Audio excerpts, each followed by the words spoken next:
নীতা আম্বানি গত 5ই জানুয়ারি আন্টেলিয়ার বাসভবনে United Trump নামে একটি অনুষ্ঠান রাখেন। এই অনুষ্ঠানে মহিলা পুরুষ নির্বিশেষে সমস্ত ক্রিকেট স্টারকেই আমন্ত্রিত করা হয়েছে। বিখ্যাত ক্রিকেটার সচিন তেন্ডুলকর, তার ওয়াইফ অঞ্জলি তেন্ডুলকর ও মেয়ে সারা তেন্ডুলকরের সাথে এই ইভেন্টে এসে উপস্থিত হন। অঞ্জলি হালকা আকাশি কালারের কুর্তি প্যান্টে দেখা গেছে। অন্যদিকে সারা খোলা চুলে ব্ল্যাক কালারের আউটফিটে সকলের নজর কাড়ে। আবার সচিন তেন্ডুলকরকে ব্ল্যাক কোট প্যান্টে দেখা গেছে।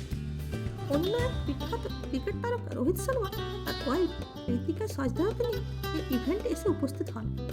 ঋতিকা ব্ল্যাক টপের সাথে ব্ল্যাক স্কার্ট ক্যারি করেন। অন্যদিকে রোহিত শর্মা ব্ল্যাক প্যান্টের সাথে ম্যাচিং জ্যাকেট ক্যারি করেন। ক্রিকেটার হার্দিক পান্ডিয়া তার গার্লফ্রেন্ড মানিকা শর্মার সাথে এই ইভেন্টে এসে উপস্থিত হন। স্মৃতি মন্ধানা উমেন্স ক্রিকেট দলের সাথে এই ইভেন্টে এসে পৌঁছান। রেড কালারের আউটফিটের সাথে তিনি ম্যাচিং জ্যাকেট ক্যারি করেন। একজন ভারতবাসী হিসেবে ভারতীয় ক্রিকেটারদের নিয়ে আপনি কতটা গর্বিত তা কমেন্ট করে অবশ্যই জানাবেন। Thanks for